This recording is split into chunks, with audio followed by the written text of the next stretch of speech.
विश्वानि देव सवितर्दुरितानि परासुव यद्भद्रं तन्न आसुव। ओम सभी को सादर नमस्ते जी। सत्यार्थ प्रकाश की भूमिका के अध्ययन की 5वीं कड़ी में आप सभी का स्वागत है।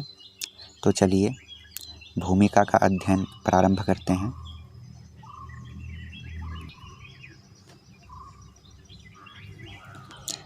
आगे महर्षि जी बताते हैं अपनी वसुधैव कुटुंबकम की भावना को, क्योंकि जिनकी चेतना न्यून होती है वे कहते हैं यह मेरा है इसीलिए इसकी मदद करूँगा, और यह दूसरे का है तो इससे मेरा कोई लेना देना नहीं है। परंतु जो उच्च चेतना के पुरुष होते हैं उनके लिए संपूर्ण विश्व ही अपना परिवार होता है, अर्थात वे सबका हित चाहने वाले होते हैं।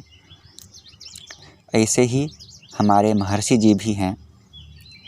इसीलिए वे आगे के ग्रंथ में कह रहे हैं, यद्यपि मेरा जन्म आर्यावर्त देश में हुआ है और यहीं मैं वास करता हूँ, तथापि जैसे मैं इस देश में स्थित मतांतरों की झूठी बातों का पक्षपात न कर, जो जैसा है उसको वैसा ही सब लोगों के सम्मुख प्रस्तुत करता हूँ, वैसा ही मेरा व्यवहार दूसरे देशस्थ व्यक्तियों और मतांतरों के साथ भी है। यहाँ ऋषि यह कहना चाह रहे हैं कि जैसे मैं इस देश से झूठी बातों को हटाकर इसका कल्याण करना चाहता हूँ, वैसे ही संपूर्ण विश्व के देशों का भी करना चाहता हूँ। जैसे मैं स्वदेश वालों से मनुष्योन्नति के विषय में व्यवहार करता हूँ, वैसे ही विदेशियों के साथ भी और सभी सज्जनों को भी ऐसा ही व्यवहार करना चाहिए।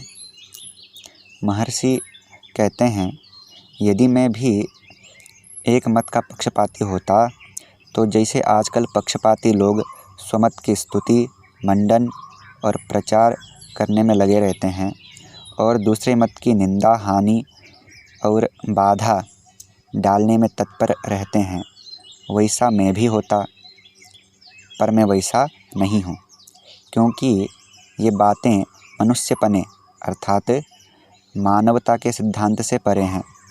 क्योंकि जैसे बलवान पशु जंगल में निर्बल पशुओं को दुख देता है और मार भी डालता है, यदि कोई व्यक्ति मनुष्य शरीर पाकर के भी वैसा ही आचरण करे तो वह स्वभाव से मनुष्य नहीं है, बल्कि पशुवत ही है।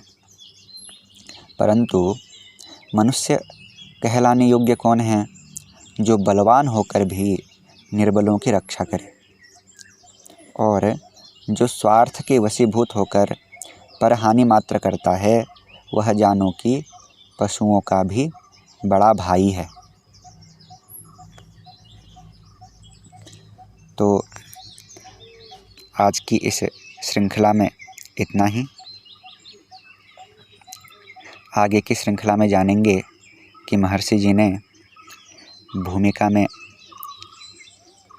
आगे क्या कहा।